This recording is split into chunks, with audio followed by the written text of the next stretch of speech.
Esto es algo vital, es algo imperativo, es algo que necesitamos nosotros, hermano, como hijos de Dios, hablar muy seriamente, porque en los últimos años, podríamos decir en los últimos 13 años, nosotros, la Iglesia de Cristo, hemos comenzado a ver acontecimientos que definitivamente marcan la segunda venida del Señor. Hemos visto desde el año 2000 cosas que en el siglo pasado, en el siglo XX, no se habían visto, tanto en el mundo secular en cuanto a la moralidad, como también a los acontecimientos.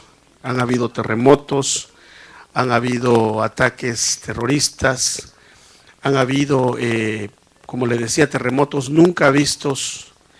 Se ha anunciado cosas como un gobierno mundial. En los últimos años hemos visto una recesión económica como nunca antes.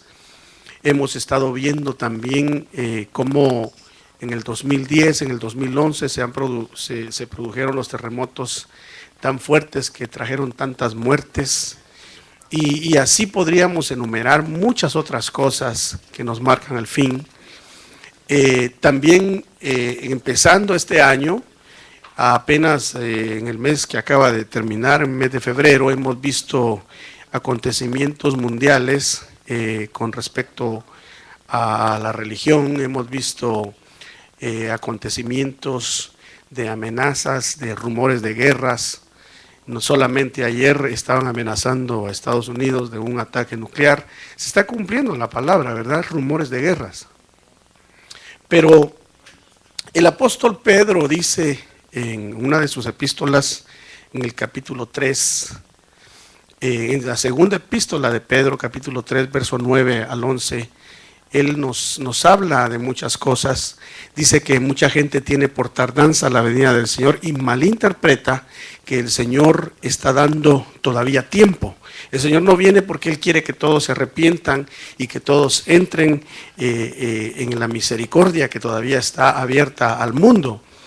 Por esa razón el Señor no ha aparecido, porque todavía nos está dando tiempo que nos preparemos. El Señor Jesucristo dijo en Mateo 24, oiréis de todas estas cosas, de guerras, rumores de guerras, terremotos, hambres, pero dice el Señor, esto es necesario que suceda y apenas estos son principios de dolores. Entonces, viendo todo ese panorama que le acabo de describir y que ya hemos estudiado detenidamente, pienso que es imperativo que nosotros como hijos de Dios tengamos un orden en la familia, ¿verdad? Porque la Biblia dice que cuando ustedes vean estas cosas, dijo el Señor, erguid, levantad vuestras cabezas, porque Él está a las puertas, porque vuestra redención está cerca. Por eso me llamó mucho la atención traerle esta ilustración de esa familia que está viendo hacia arriba, ¿verdad? Están esperando papá, mamá y los niños. ¿A quién? Están viendo al cielo, como decía el salmista David, alzaré mis ojos a los montes, preguntó. No, mi socorro viene ¿de dónde? De Jehová que hizo los cielos y la tierra. De esa misma manera nosotros como familia de Dios, pero también como familias de papá, de mamá y de hijos, tenemos que estar levantando nuestra mirada de donde viene nuestra salvación, y nuestra salvación viene de Jehová, que hizo los cielos y la tierra. Le pongo un aplauso al Señor.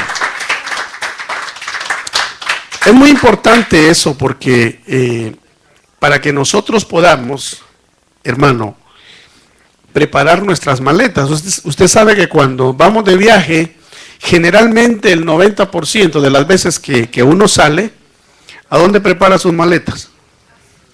En la casa, ¿verdad? Y ahora, como solo permiten llevar una maleta, se asegura usted que lleva sus 50 libras porque no le van a cobrar de más. Hasta con pesa está ahí usted en la casa preparando sus maletas. Entonces es importante que si el verano se acerca, el verano es Cristo, si las señales se están dando, entonces es necesario que preparemos nuestras maletas. Dice amén a eso. Puede decir conmigo, es necesario que preparemos nuestras maletas para irnos con Él. Pero para preparar esas maletas tenemos que ver el orden de Dios. Dios es un Dios de orden. Entonces, yo quiero que veamos también lo que nos dice el apóstol Pablo en Efesios 4. Léalo aquí conmigo. Dice, yo pues prisionero del Señor, os ruego que viváis de una manera digna de la vocación con que habéis sido llamados. Luego dice, ¿cómo? Con toda humildad, está dando instrucciones.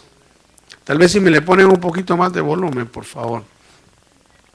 Dice, con toda humildad y mansedumbre, con paciencia, soportaos unos a otros, ¿cómo? En amor. Es importante que veamos cómo nos vamos a preparar. Entonces, aquí hay una instrucción apostólica. Primero, que tengamos una manera digna a lo que fuimos llamados. Luego, con humildad, mansedumbre, paciencia y sobre todo con amor. Luego dice, esforzándoos por preservar la unidad del Espíritu en el vínculo de la paz. Entonces, ¿qué es lo que tenemos que procurar en nuestro hogar? La paz. Son instrucciones de la palabra. Entonces, al ver estas cosas, tenemos que entender cuál es el orden que el Señor ha dejado. Ahora vamos a 1 Corintios.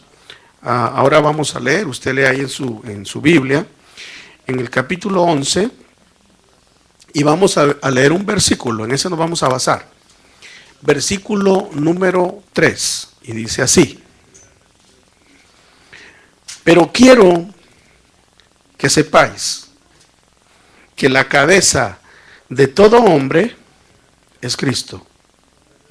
Y la cabeza de la mujer es el hombre.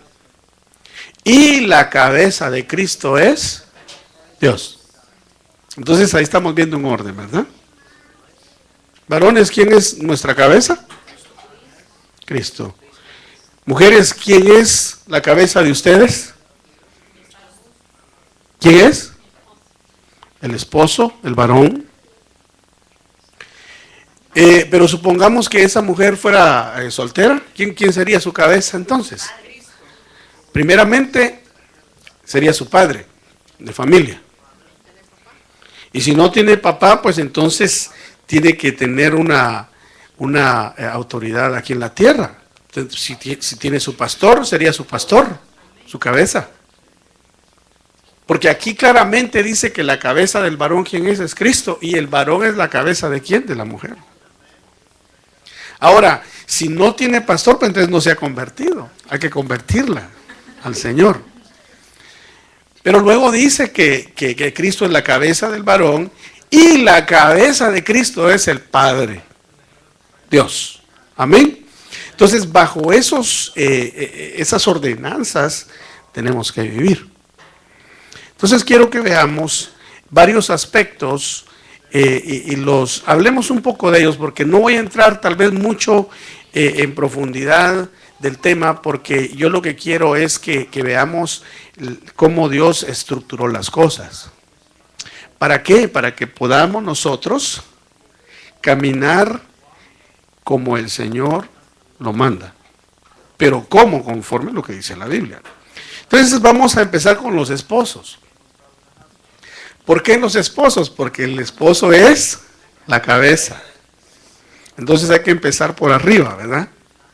Entonces veamos lo que dice el apóstol Pablo. Y esto lo vemos en Efesios capítulo 5, versículo 25, dice: maridos, amad a vuestras mujeres, así como Cristo amó a la iglesia y se dio a sí mismo por ella. Entonces aquí está dando una instrucción a nosotros los varones. ¿Cómo es que nosotros debemos de gobernar nuestra casa? Porque si somos cabeza, tenemos autoridad, tenemos gobierno, pero ¿cómo el varón tiene que gobernar su casa? Con amor, no con imposición. O sea, pues de que el varón va a mostrar su autoridad hacia su esposa amándola. Esa es la norma de la palabra de Dios, el amor. Ahora, ¿por qué el amor? Porque el amor dice que todo lo soporta, porque el amor lo sobrelleva todo. El amor no busca lo suyo, pero dice que se goza de la verdad.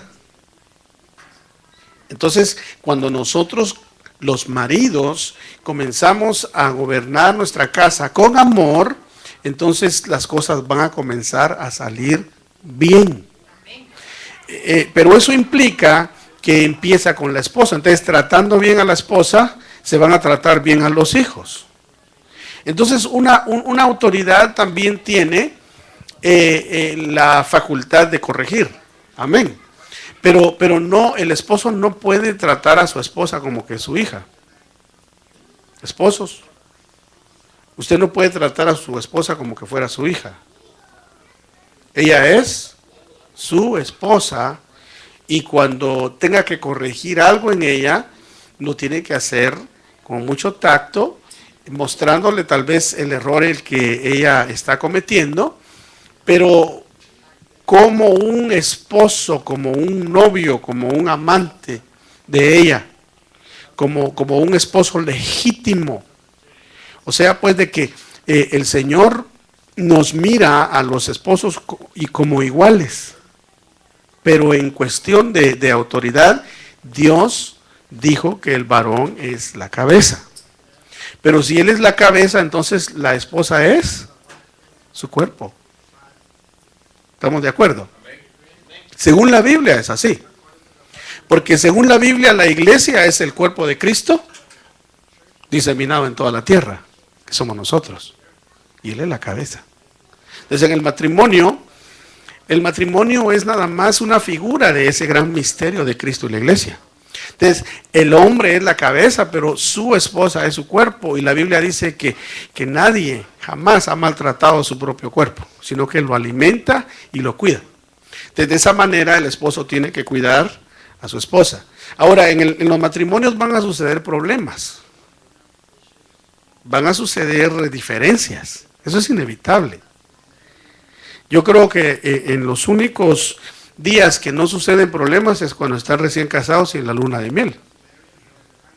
Que tienen quizás 5 días para irse de luna de miel, ahí no van a haber problemas. Y quizá ahí tal vez surjan algunos.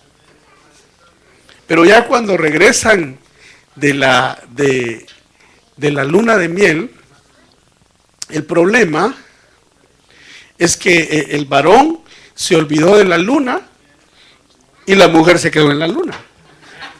Y ahí comienzan los problemas, ¿eh?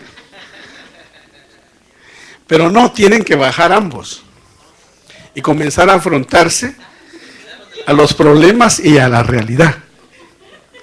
Ahí empiezan los problemitas de comunicación. Pero el Señor por eso nos dejó un libro y yo me quedo admirado porque la Biblia los incluye a todos. Ya va a ver, vamos a ir avanzando. Y nos incluye a todos, empieza con los esposos, pero ¿cómo el esposo tiene que ser con ella? Amarla para santificarla, habiéndola purificado por el lavamiento del agua con la palabra. Se está refiriendo a Cristo, como Cristo santifica a su iglesia, a su esposa, y la purifica con la palabra, pero ese es un ejemplo. Nosotros los varones debemos de hacer lo mismo con nuestras esposas. Amén. Dicen amén los hermanos. Dicen amén las esposas. Pero no, nadie se crea que se va a quedar afuera de esto, porque van a decir, bueno, yo no soy esposa, pero espérese. Veamos esto. Así también deben amar los maridos a sus mujeres como a sus propios cuerpos. El que ama a su mujer, a sí mismo se ama. Entonces, una de las cosas que nosotros debemos de tener muy claro es que primeramente Cristo nos amó. Y por eso, como Él nos amó primero, nosotros lo amamos a Él. Y después de amar a Cristo, debemos de amarnos a nosotros mismos. Amén. ¿Cuántos están de acuerdo? Después de amar a Dios, nos tenemos que amar a nosotros mismos. Y entonces, si nos amamos a nosotros mismos, los varones, de esa misma manera vamos a amar a nuestras esposas. Veamos entonces el verso 29, dice, porque nadie aborreció jamás su propio cuerpo, sino que lo sustenta y lo cuida, así como también Cristo a la iglesia. ¿Cuántos les dio tiempo de cenar hoy? ¿Varones? Levanten la mano los varones que cenaron hoy. Todos, fíjese. O sea que están bien cuidaditos, ¿verdad? Hasta Yahshua dice que levantó. Ahora tienen la mano levantada. O sea que todos se preocuparon de alimentar su cuerpo. Entonces, la Biblia nos manda a los varones que de la misma manera alimentemos a nuestra esposa. Amén. La alimentemos con amor, con cariño, con comprensión. Y cuando hayan algunos malos entendidos, que ahí tengo la foto todavía que les mostré a los matrimonios, el otro día que les decía que el problema de la comunicación no fue en la Torre de Babel, sino que sucedió con Adán y Eva. Nomás salieron del huerto, comenzaron los problemas. Pero lo hermoso es que con amor todo se puede sobrellevar. La Biblia dice que el amor cubre multitud de faltas. Entonces a los varones nos pide el Señor que amemos. Ahora veamos lo que le pide a las esposas. Oiga esto, dice, mujeres estén sometidas a sus propios maridos, como, ¿a quién? Como al Señor Jesús. Entonces yo creo que las hermanas no tendrían ningún problema en someterse al Señor Jesús, ¿verdad? Absolutamente ningún problema. Pero muchas tienen problemas sometiéndose al marido. Entonces aquí el ejemplo es que cuando, hermana, usted se someta a su esposo, hágalo como para el Señor. Como que tuviera al Señor Jesucristo enfrente. Aunque usted diga, pero mi marido no se parece en nada, pero sí se está pareciendo, porque el Señor es su cabeza y lo está trabajando. ¿Cuántos creen eso? Dice, porque el marido es la cabeza de la mujer, así como Cristo es cabeza de la iglesia, siendo él mismo el Salvador del cuerpo. Entonces, aquí las mujeres tienen un problemita, porque por eso la Biblia lo señala. A los varones nos dice amén, porque el varón como que se olvida de amar. Pero a la mujer no le pide que ame, porque ella ya lo trae. Ella ama, la mujer tiene un sentir muy especial para su esposo, lo ama, ama a sus hijos, tiene un amor maternal, tiene un amor de esposa, no tiene ningún problema amando. El problema es someterse. El problema de la mujer es ser sumisa. Pero ahí está. Quieren evitar problemas las hermanas en el hogar, sométanse. Sométanse a su esposo. Claro, tiene que haber pues también aclaraciones, ¿verdad? Porque si el marido es un déspota y el marido le dice que hagan algo que pues es indebido, pues tampoco no tiene que someterse a eso. Amén. Por dar un ejemplo tal vez muy general, ¿verdad? Si el esposo le dice vamos a ir a robar un banco, pues ahí no se tiene que someter. Porque Cristo no roba bancos. Amén. Entonces hay que hacer una diferencia en esas cosas. La esposa juega un gran papel en la casa, porque la esposa puede darle un buen consejo al marido o darle un mal consejo, o puede influenciarlo para bien o para mal. ¿Cuántos esposos cometen errores garrafales porque las esposas los influenciaron para mal? Y ellos también que no toman la autoridad.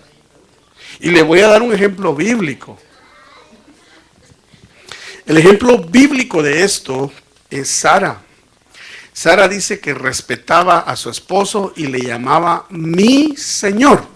Fíjese qué sumisa era. Pero en un momento de desesperación, en un momento donde se sentía humillada porque no podía tener hijos y se sentía sin esperanza y no tuvo fe para creerle a Dios, le dijo a Abraham, mira, toma a mi sierva para que ella tenga un hijo y cuando ella esté dando a luz, ese hijo va a nacer sobre mis rodillas y va a ser como que fuera mío. Entonces, ¿qué hizo Sara ahí? Influenció a su marido ¿a qué? Para mal. Ahora, Abraham tampoco no tomó la autoridad. Porque Abraham le hubiera podido decir, pero Sara, ¿cómo vas a creer eso? Tenemos que confiar en el Señor y agarrarse de las promesas de Dios como cabeza. Pero él no tomó su papel. Y entonces Sara en ese momento no lo respetó. Entonces Sara lo empujó y se consiguieron un problemón tremendo. Entonces les digo, esposas, por eso es necesario que se sometan, para que sepan influenciar a su marido para el bien. Y se eviten ustedes mismas problemas y le eviten problemas a su esposo. Estamos viendo un orden ahí, ¿verdad? Vamos a profundizar más en eso más adelante, porque vamos a estar dando temas familiares. Pero ahora quiero que veamos los padres solteros. Interesante, ya ve que le dije que no, nadie se iba a quedar afuera. ¿Usted sabe que la Biblia nos habla de padres solteros? Interesante. A mí me admiró cuando lo vi. Y el primer padre soltero, han de haber muchos, pero es el primero que yo vi. El primero es el apóstol Pablo. El apóstol Pablo no se casó, era soltero, servía al Señor, pero él adoptó a varios como hijos, pero a uno que lo llama directamente mi hijo es a un joven llamado Timoteo. Porque Timoteo no tenía papá. Y su padre no era judío. Su mamá era judía, pero su padre era gentil. Parece ser que su padre era griego, pero por alguna manera se había ausentado de casa. Y cuando Pablo conoció a Timoteo, lo vio un jovencito y Pablo lo tomó bajo su brazo y comenzó a ser un padre para ese muchacho. Entonces, aquí da el primer ejemplo para los padres solteros, cómo los padres solteros deben de comportarse. Porque estamos hablando del orden en la familia. Entonces veamos en Timoteo, segunda de Timoteo capítulo 1, dice así: Pablo, apóstol de Cristo Jesús, por la voluntad de Dios, según la promesa de vida en Cristo Jesús, a Timoteo, amado hijo. Le dice gracia, misericordia y paz de parte de Dios Padre y de Cristo Jesús nuestro Señor. Y luego le añade, doy gracias a Dios, a quien sirvo con limpia conciencia. Entonces paremos ahí. ¿Cómo servía Pablo a Dios? Con una conciencia limpia. Entonces, ¿qué era el ejemplo que le estaba dando Pablo a Timoteo como padre? Mira, yo soy tu padre y sirvo a Dios con una conciencia limpia. Te estoy dando el ejemplo. Quiero influenciarte para que tú seas un hombre de Dios. Ahora eres un joven, ahora eres un muchacho, pero yo quiero que mañana seas un hombre de Dios. Es un padre soltero, ¿cómo debe de influenciar a sus hijos y a sus hijas de esa forma? Es un orden. Luego dice, como lo hicieron mis antepasados, de que sin cesar, noche y día, me acuerdo de ti en mis oraciones, deseando verte, al acordarme de tus lágrimas, para llenarme de alegría. Entonces un padre soltero, ¿cómo alimenta su corazón para estar alegre? Dando a sus hijos un ejemplo, que tengan una conciencia limpia, orando por ellos, y de esa manera su corazón va a ser lleno de alegría. Ese es un orden. Veamos qué más le dice el apóstol Pablo a Timoteo, por lo cual te recuerdo que avives el fuego del don de Dios que hay en ti. ¿Por qué? Dice que hay en ti por la imposición de mis manos. Porque no nos ha dado Dios espíritu de cobardía, sino de poder, de amor y de dominio propio. Pero entonces veamos cómo Pablo administraba a ese muchacho, cómo lo ayudaba, cómo lo ministraba. Y al decirlo administraba como un padre administra a sus hijos. Entonces, un padre soltero debe de ser un hombre de pedirle a Dios llenura, para que también sus hijos sean llenos de ese mismo sentir que hay en ellos, ese fuego que hay en ellos, para que sea transmitido a sus hijos. Estoy hablando aquí no lo estoy viendo de un punto espiritual, lo estoy viendo de un punto biológico y espiritual también. Pero estoy hablando con los padres solteros. Porque en la Biblia no deja a nadie afuera. La familia es la familia, y como Dios ya sabía que iban a haber problemas, el Señor todo lo dejó previsto y escrito. Y este es el comportamiento que tiene que tener un padre soltero. ¿Por qué? Porque no tiene un hogar. Hay muchos padres solteros que viven con sus hijos, y ellos tienen que ser padre y madre para esos muchachos. Pero hay padres solteros que no tienen la dicha de vivir con sus hijos, sino que viven solos y tienen que ir a visitarlos, tienen que estarlos viendo, y este es un perfecto ejemplo. Porque Pablo le está diciendo, deseo ir a verte. O sea, no estaba presente Pablo con Timoteo, pero cuando tenía la oportunidad de estar con Timoteo, ¿qué hacía? Lo animaba, lo ministraba, le transmitía de lo que Dios había puesto en él. Y luego también dice, y lo aconsejaba diciéndole, mira, el Señor nos ha dado su espíritu, y su espíritu es espíritu de poder, espíritu de amor y espíritu de dominio propio. Entonces, ¿cómo un padre soltero debe de influenciar a sus hijos con estas palabras? Claro, eso no se limita tampoco a un padre soltero, también a los padres que están en casa. Debemos nosotros entonces ministrarle a nuestros hijos el amor de Dios, el poder de Dios y el dominio propio. Amén. Entonces veamos algo más. Luego lo exhorta, lo anima y le dice, por tanto, no te avergüences del testimonio de nuestro Señor, ni de mí. Fíjese que eso me admira a mí, porque dice, ni de mí, prisionero suyo. Y fíjese que en la etapa 1 de padre le toca pasar por esas etapas. Y más a los solteros. Lo viven de una forma más fuerte. Porque uno que tiene a los hijos en casa, los muchachos llegan a una edad que no todos, pero algunos de ellos a cierta edad se avergüenza de sus padres. Y no todos, pero se da eso. Estando en casa, se rebelan contra el papá. Como que les entra una etapa en que la agarran, ya no es con la mamá, sino que es que la agarran con el papá. Ahora imagínense usted a un padre que no está todos los días con sus hijos y que tiene hijos adolescentes y que les entra la rebeldía. Es una situación doble aún, que ese padre tiene que tener la sabiduría de Dios, la unción de Dios, para también saber animar y aún reprender a un hijo con amor, con sabiduría, diciéndole lo que le decía Pablo a Timoteo: no te avergüences del testimonio de nuestro Señor, ni de mí.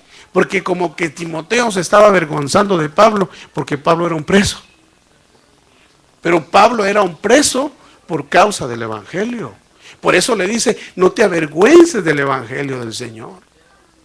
Si yo estoy preso, Timoteo, estoy preso por Cristo. Entonces hay padres que tienen que decirle a sus hijos, mira, si yo no estoy contigo, es porque hubieron problemas que tú no puedes comprender en este momento. Porque, hermanos, hay varones que están solos, no porque precisamente fueron malos, sino porque se casaron quizá con una mujer que no tenía buenos sentimientos. Y hubieron problemas en los cuales estas mujeres no tenían temor de Dios y en vez de ayudarlos, los destruyeron. Máxime si eran matrimonios que venían sin conocer a Cristo, sin temor de Dios. Se cometieron errores garrafales. Y padres solteros que han tenido que pagar consecuencias grandes, pero el Señor no los excluye, el Señor los incluye en la palabra, dando el ejemplo de Pablo. Entonces, es importante, entonces, en el orden de Dios, que un padre soltero venga delante de Dios, le pida a Dios, dame sabiduría, dame llenura, dame las palabras, dame todas las herramientas para yo también poder ser un padre para mis hijos, aún siendo ausente de casa. Amén. Veamos entonces ahora las madres solteras. Usted sabe que también la Biblia nos habla de madres solteras. Entonces hay madres solteras por dos razones. Hay madres solteras por causa de ser viudas. La primera razón. Y la segunda razón es porque fracasaron en un matrimonio en el cual muchas de ellas también se casaron sin conocer al Señor. Y muchas de ellas, conociendo al Señor, se fueron a casar con un filisteo, con un príncipe del desierto. Le dijo la mamá, no te cases con ese muchacho porque te va a dar problemas, pero ella estaba tan enamorada que dijo, se va a convertir. Pero no dijo en qué. Cuando se casó con ella se convirtió en Hulk. Y entonces fracasó el asunto. O como le decía yo a un hermano, que hace mucho tiempo, el hermano René se va a acordar de eso, el hermano Ernesto también, daban un programa de lucha libre. Y cuando anunciaban el luchador, decían, y sacaban una canción, y era un príncipe del desierto. La canción decía, viene del desierto y trae mucha arena. Y decían, tufu memé.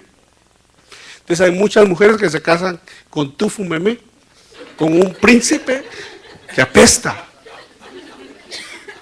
porque no tiene a Cristo. Entonces por esa razón se quedan solteras, porque fracasan. Pero también hay madres que aún estando en un matrimonio, es como que fueran madres solteras. Entonces veamos, ¿qué es lo que tiene que hacer una madre soltera?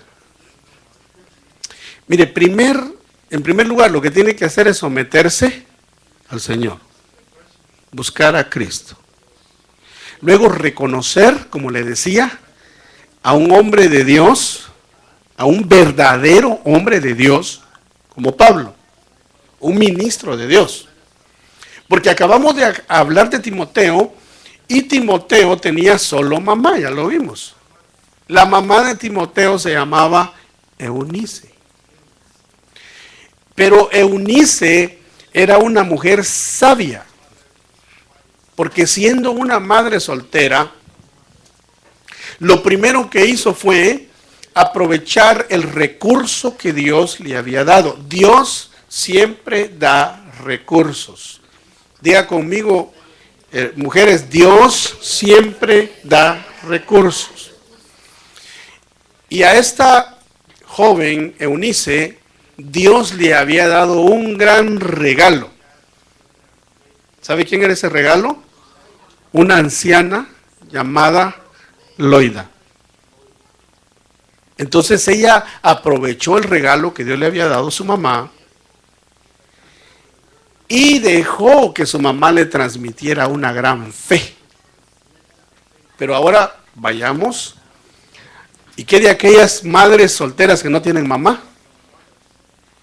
¿Y qué de aquellas madres solteras que quizá vienen de otro país, viven en los Estados Unidos y aquí no tienen a nadie, solo tienen amigos, amigas, pero no tienen una mamá? ¿Qué le acabo de decir? Dios siempre da recursos. ¿Qué es lo que primero tiene que hacer una mujer así?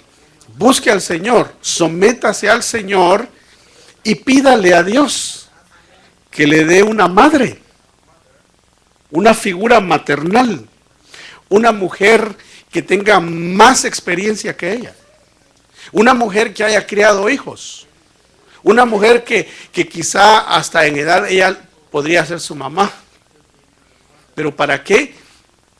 Para que esa mujer de Dios pueda transmitirle a esa joven lo que hay en ella. A tal extremo que esa misma fe que llevan esas mujeres ancianas, ya sea física o espiritualmente, puedan ser transmitidas hasta aún a sus hijos. Entonces estamos hablando de ¿qué? De madres solteras. Veamos entonces, según la palabra, dice, porque tengo presente la fe, está hablando Pablo, porque tengo presente la fe sincera que hay en ti. ¿A quién le está hablando? A Timoteo. La cual habitó primero ¿en quién? En la abuela. ¿Y cómo se llamaba la abuela? Loida. Y en tu madre, Eunice. Y estoy seguro que en ti también. Yo le dije que aquí no vamos a dejar a nadie afuera, ¿verdad? Entonces, alguien dijo, pero yo no soy esposa. Pero sí es madre soltera. Pero tal vez una hermana debe estar diciendo, pero yo no soy madre soltera. O yo ya crié a todos mis hijos, ya son hombres, ya son mujeres. Bueno, pero tiene un trabajo, ¿por qué no le pide al Señor el trabajo de Loida? Para poder aconsejar a una jovencita y poder usted, hermana, transmitir lo que Dios le ha dado, no solo para esa joven madre soltera, sino para esos niños. Fíjese, ¿por qué no toma el papel de abuela? ¿No le parece una buena idea? ¿No le parece que es bíblico?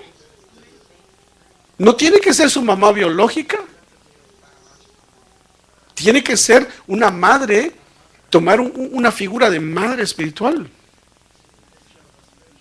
Pero ahí también entra el deber de las solteras. Las solteras tienen que buscar.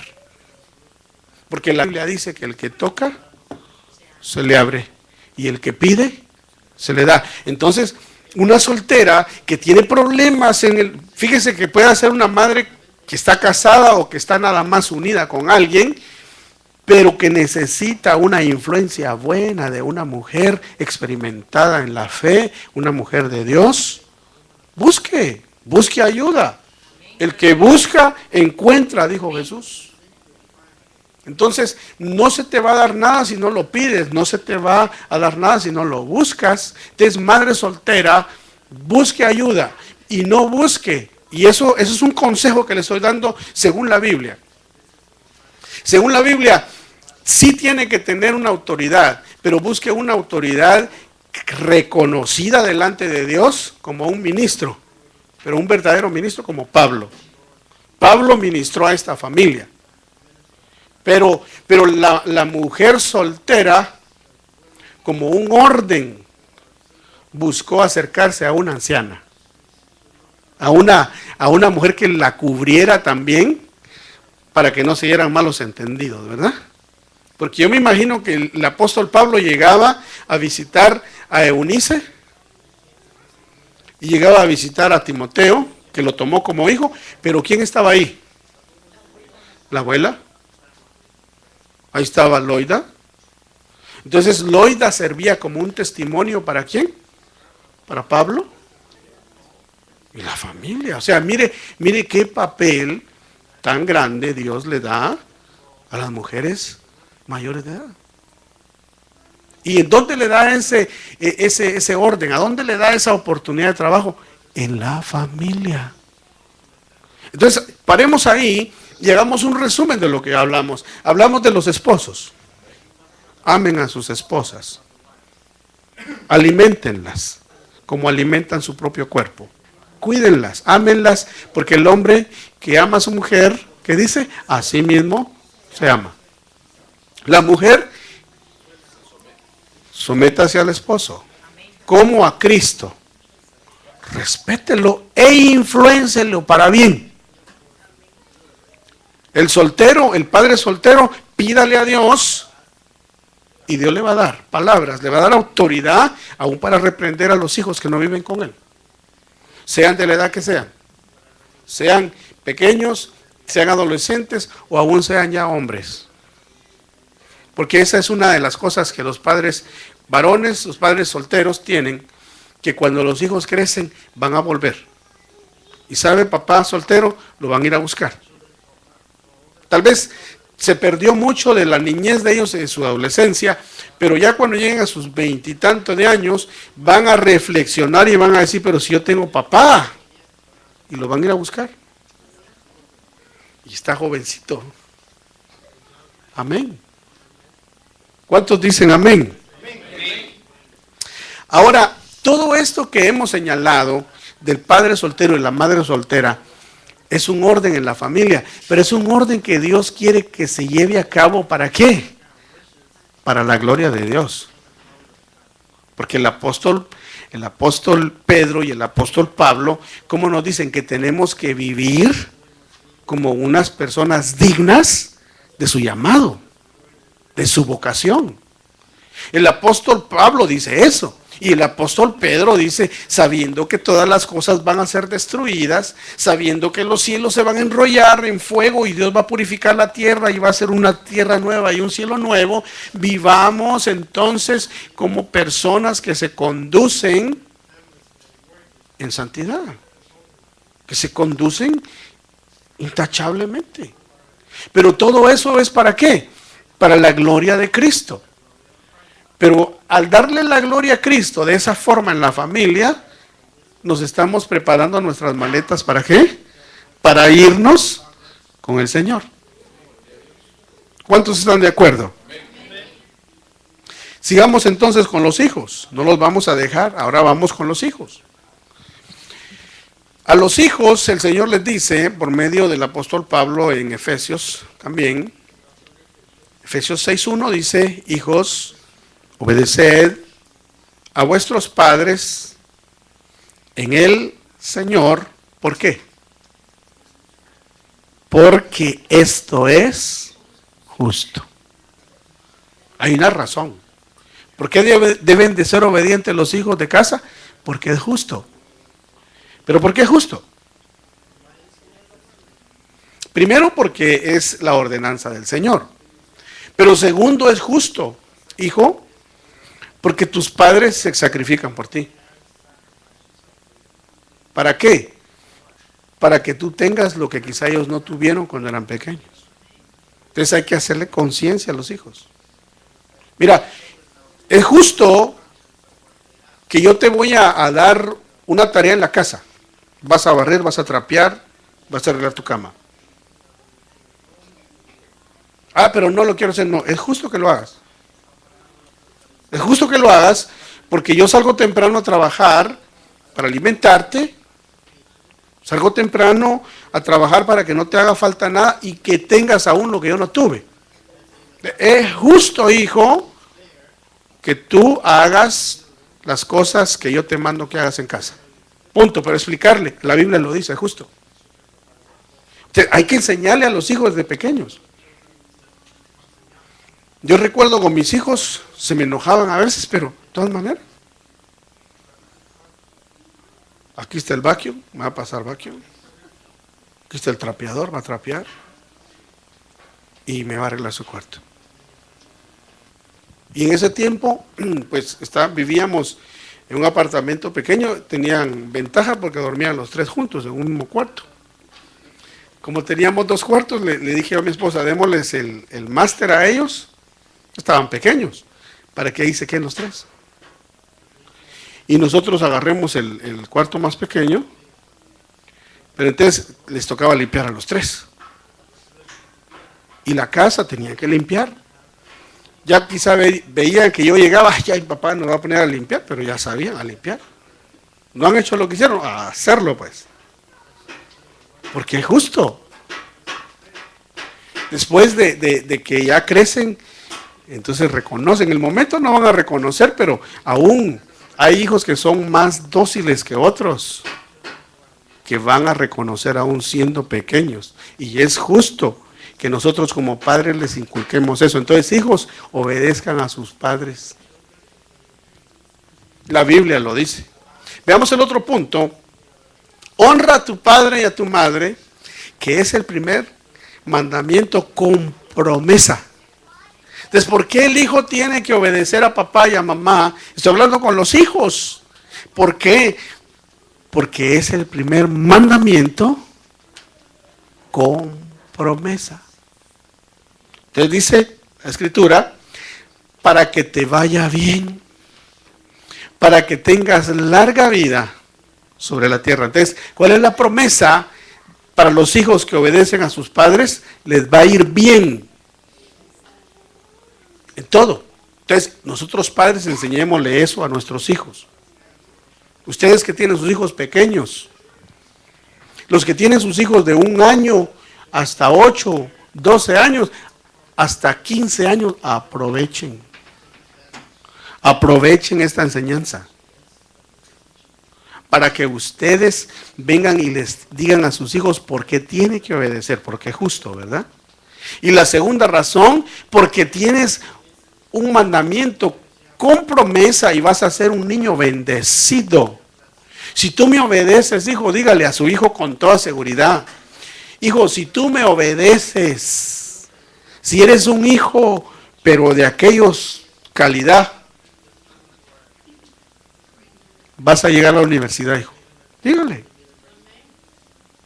Si tú me obedeces, vas a llegar a ser un doctor de los mejores doctores, de los mejores ingenieros, porque tiene bendición.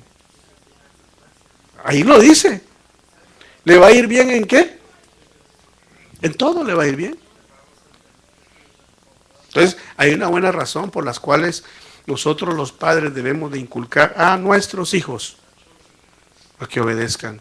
Entonces, de esa manera vamos a tener un orden en la familia. ¿Cuántos dicen amén? Amén. Es una enseñanza bien práctica, ¿verdad? Pero es una enseñanza práctica que nos va a llevar a hacer maletas para irnos con el Señor. Porque si el Señor viene y hay a una esposa rebelde, no se lleva ni al marido ni a ella. A ninguno de los dos. Ella por rebelde y él por no tomar autoridad. Y si encuentra hijos, hermano, que por todo andan rezongando, que vayan y alegando y hablando entre los dientes, entonces no se lleva al hijo tampoco ni al papá, porque le dicen, no le enseñaste, porque tiene que obedecer. Y por eso alega por todo. Parecen cosas bien sencillas. Pero el Señor dice que las pequeñas zorras echan a perder las grandes viñas. Entonces, ¿cuántos nos queremos ir con el Señor? Levante la mano, ¿cuántos nos queremos ir con el Señor en el arrebatamiento? Entonces hagamos lo que la palabra dice. Tomemos el orden de Dios. Y vamos a ir concluyendo. Y esto va para los padres. Ya hablamos de los padres cómo deben de ser, pero esto es esencial. Quiero que lea conmigo, en Efesios dice, y vosotros padres, no provoquéis a ira a vuestros hijos, sino criadlos en la disciplina e instrucción del Señor. ¿Cómo se provoca a ira a un hijo? ¿Sabe cómo? Un hijo es provocado a ira primeramente cuando se le maltrata verbalmente. Cuando el hijo quiere hacer algo y el padre le dice no servís para nada, ya lo está maltratando. Ah, vos no servís para nada. El hijo dice, Papi, cuando yo crezca aquí voy a ser un astronauta. Se ríen de él. Ah, vos sos un astronauta. Ay, Dios, vos ni a bombero vas a llegar. ¿Está maltratando? O el niño dice en una reunión familiar, yo voy a ser un doctor cuando crezca. Y están los tíos ahí, ¿oíste lo que este dijo? Y se comienzan a reír todos. Cuando ese niño comienza a crecer, crece con ira,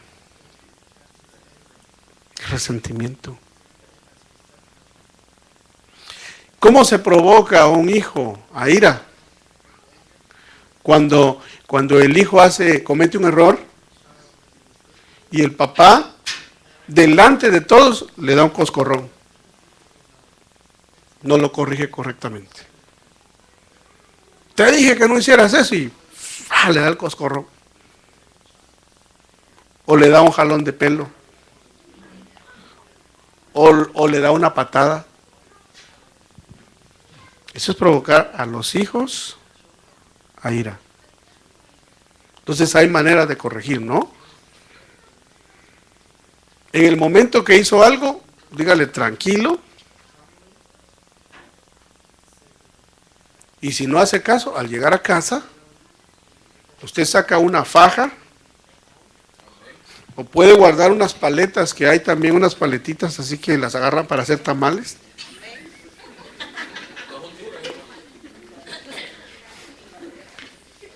Pero cuando le vaya a dar, no le den la cabeza, no le den la espalda, ni en las manos. Sino que aquí tienen los niños una parte acolchonadita, ¿verdad? Que ahí rebota. Y no le pegue con ira. No venga usted, ya te dije, y comienza a darle al niño y no para. Eso es provocarlo a ira. Es un maltrato. Lo que tiene que hacer es, mira hijo, ¿te acordaste que fuimos a la fiesta, lo que estabas haciendo allá? Te dije que pararas y no hacías caso. ¿Te fijaste en lo que estabas haciendo? Le hace conciencia al niño qué es lo que hizo de malo. Le da la vuelta y le da un solo reglazo. Uno solo, pero bien puesto, y se va al cuarto. Y ahí se va a quedar hasta que yo salga. O vamos a ponerle disciplina, no va a jugar a tal hora como usted lo suele hacer, no va a ver televisión como lo dejo hacer. Esta va a ser su disciplina y un reglazo. No vaya a ser como hacían los maestros antes, ¿verdad?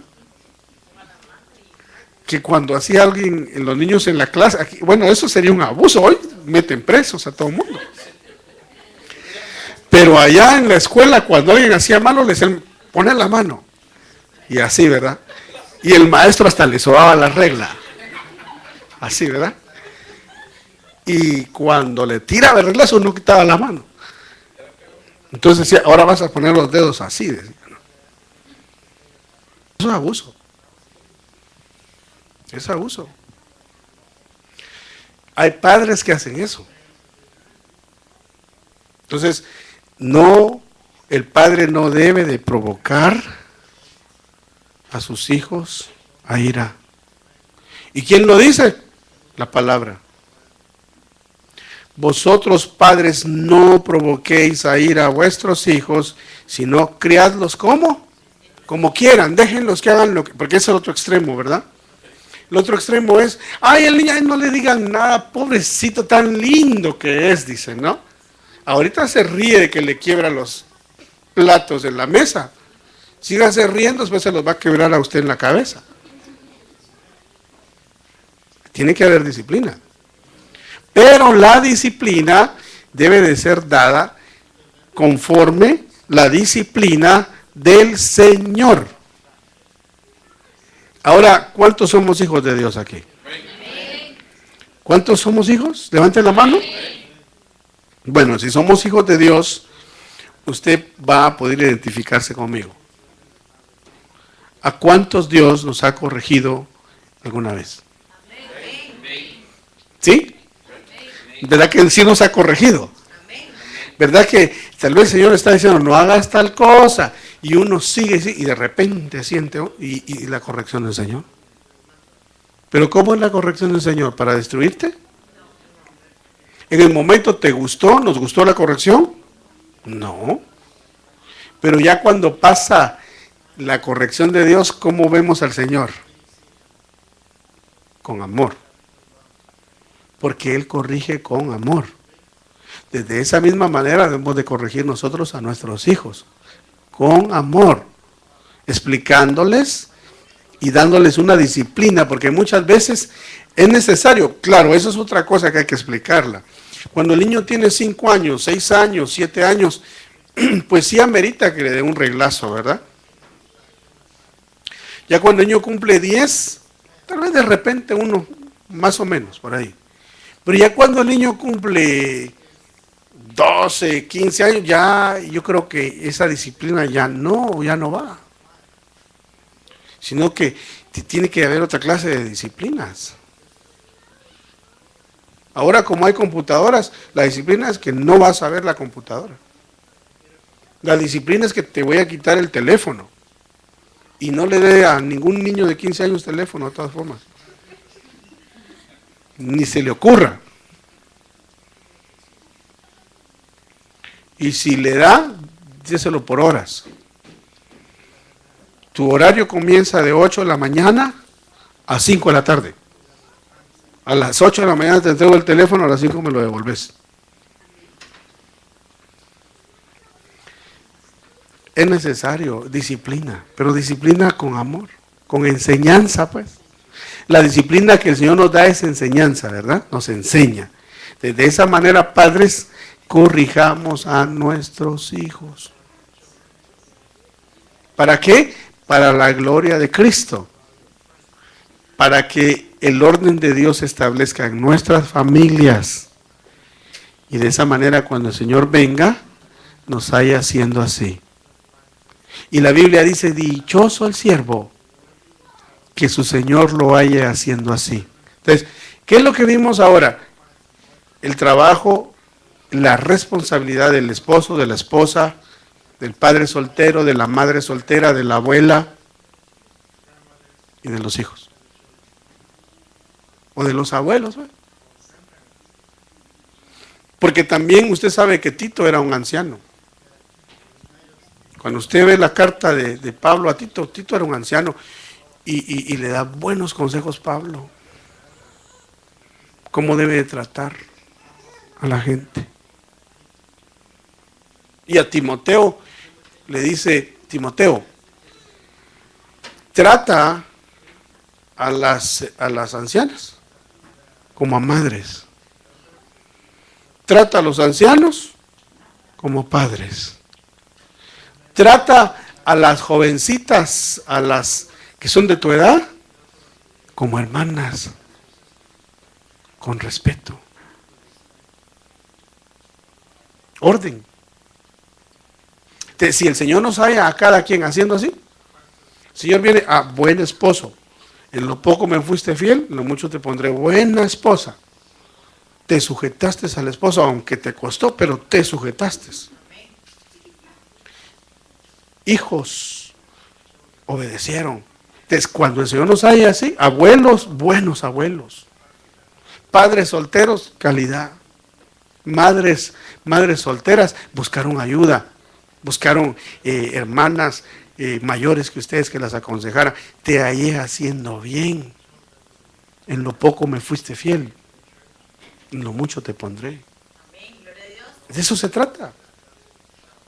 Por eso el Señor dijo, cuando veáis que estas cosas están pasando, erguid vuestras cabezas, pero levantarlas hacia el cielo, eso quiere decir recibir instrucción. Instrucción de parte de Dios, y esta es la instrucción para nosotros hoy. Aleluya. Práctica, sencilla, pero muy necesaria. Amén. Amén. Y amén. Y quedo hasta ahí porque vamos a continuar con estos temas. Quería tardarme un poco menos, pero creo que era importante hablar de esto. Pero vamos a seguir los días viernes, hablando de temas de la familia y de la venida del Señor. ¿Cómo tiene relación una cosa con la otra? ¿Amén? ¿Para qué? para que preparemos, ¿qué le dije? Maletas. O sea que usted prepara una buena maleta y yo también y cada uno de los que estamos aquí cuando hacemos lo que aquí dice. Póngase de pie, vamos a orar.